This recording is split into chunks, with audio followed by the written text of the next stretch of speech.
Well, here we are in the last three chapters of the book of Matthew. Starting off the New Testament, we've seen so many different things, and these last three chapters are going to show us a lot of what happens with Jesus and the plot against his life and him going to the cross. So these are going to be very important. As I know I've said that in every single chapter that we work through, but these are the ones that people debate all the time. So these are the ones that we need to know as Christians, because this is why we are here today as Christians, accepting the Holy Spirit into us. So these are the three chapters, and this week's going to be a little different because I'm only going to have these three chapters. So I hope you enjoy this. This is Matthew chapter 26. Enjoy. When Jesus had finished saying all these things, he told his disciples, that the Passover takes place after 2 days, and the Son of Man will be handed over to be crucified.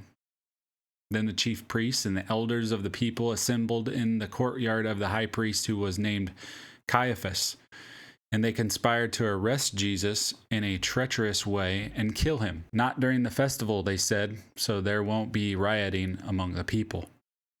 While Jesus was in Bethany at the house of Simon the leper, a woman approached him with an alabaster jar of very expensive perfume.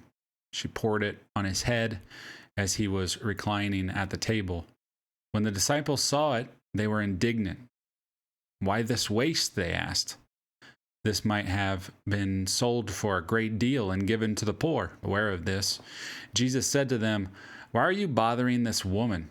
She has done a noble thing for me. You always have the poor with you, but you do not always have me. By pouring this perfume on my body, she has prepared me for burial. Truly, I tell you, wherever this gospel is proclaimed in the whole world, what she has done will also be told in memory of her." Then one of the 12, the man called Judas Iscariot, went to the chief priests and said, "What are you willing to give me if I hand him over to you?" So they weighed out the 30 pieces of silver for him, and from that time he started looking for a good opportunity to betray him. On the first day of unleavened bread, the disciples came to Jesus and said, "Where do you want us to make preparations for you to eat the Passover?" "Go into the city to a certain man," he said, "and tell him the teacher says, 'My time is near. I am celebrating the Passover at your place with my disciples.'"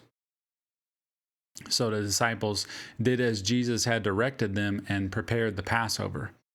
When evening came, he was reclining at the table with the 12. While they were eating, he said, "Truly I tell you, one of you will betray me." Deeply distressed, each one began to say to him, "Surely not I, Lord."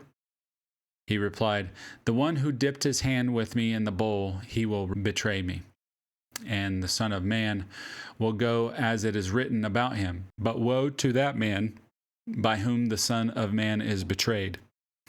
It would have been better for him if he had not been born." Judas, his betrayer, replied, "Surely not I, Rabbi." "You have said it," he told him. As they were eating, Jesus took bread, blessed it, and broke it, and gave it to the disciples, and said, "Take and eat. This is my body." Then he took a cup. After giving thanks, he gave it to them, and said, "Drink from it, all of you, for this is my blood of the covenant, which is poured out for many for the forgiveness of sins. But I tell you, I will not drink from this fruit of the vine from now on until that day when I drink it new with you in my Father's kingdom." After singing a hymn, they went out to the Mount of Olives. Then Jesus said to them, "Tonight all of you will fall away because of me, for it is written, 'I will strike the shepherd, and the sheep of the flock will be scattered.' But after I have risen, I will go ahead of you to Galilee." Peter told him, "Even if everyone falls away because of you, I will never fall away." "Truly I tell you," Jesus said to him, "tonight, before the rooster crows, you will deny me 3 times. Even if I have to die with you, Peter told him, I will never deny you. And all the disciples said the same thing. Then Jesus came with them to a place called Gethsemane. And he told the disciples, sit here while I go over there and pray. Taking along Peter and the 2 sons of Zebedee, he began to be sorrowful and troubled. He said to them, I am deeply grieved to the point of death. Remain here and stay awake with me. Going a little farther, he fell face down and prayed, my Father, if it is possible, let this cup pass from me, yet not as I will, but as you will. Then he came to the disciples and found them sleeping. He asked Peter, so you couldn't stay awake for me 1 hour? Stay awake and pray, so that you won't enter into temptation. The spirit is willing, but the flesh is weak. Again, a second time, he went away and prayed, my Father, if this cannot pass unless I drink it, your will be done. And he came again and found them sleeping, because they could not keep their eyes open.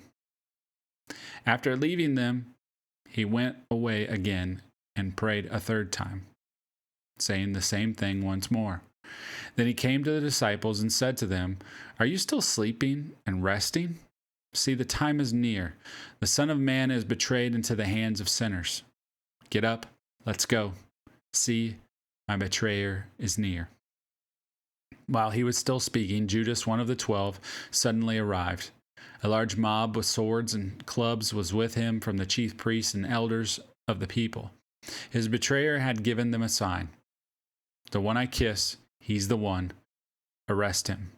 So immediately he went up to Jesus and said, greetings, Rabbi, and kissed him. Friend, Jesus asked him, why have you come? Then they came up, took a hold of Jesus, arrested him.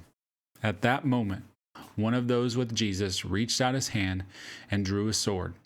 He struck the high priest's servant and cut off his ear.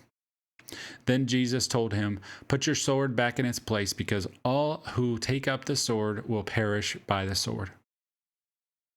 Or do you think I cannot call on my Father, and he will provide me here and now with more than 12 legions of angels? How then would the scriptures be fulfilled, they that said it must happen this way? At that time Jesus said to the crowds, have you come out with swords and clubs as if I were a criminal to capture me? Every day I used to sit teaching in the temple, and you didn't arrest me. But all this has happened so that the writings of the prophets would be fulfilled. Then all the disciples deserted him and ran away. Those who had arrested Jesus led him away to Caiaphas the high priest, where the scribes and the elders were convened. Peter was following him at a distance right to the high priest's courtyard. He went in and was sitting with the servants to see the outcome. The chief priests and the whole Sanhedrin were looking for false testimony against Jesus so that they could put him to death. But they could not find any, even though many false witnesses came forward. Finally, 2 came forward and stated, this man said, I can destroy the temple of God and rebuild it in 3 days. The high priest stood up and said to him, don't you have an answer to what these men are testifying against you? But Jesus kept silent. The high priest said to him, I charge you under oath by the living God. Tell us if you are the Messiah, the Son of God.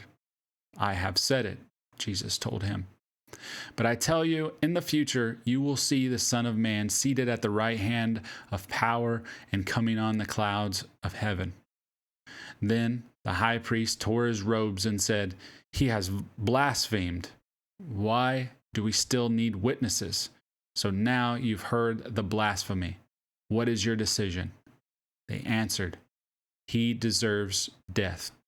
Then they spat in his face and beat him, and others slapped him and said, prophesy to us, Messiah, who was it that hit you? Now Peter was sitting outside the courtyard. A servant girl approached him and said, you are with Jesus the Galilean too. But he denied it in front of everyone. I don't know what you're talking about. When he had gone out to the gateway, another woman saw him and told those who were there, "This man was with Jesus the Nazarene." And again, he denied it with an oath, "I don't know the man."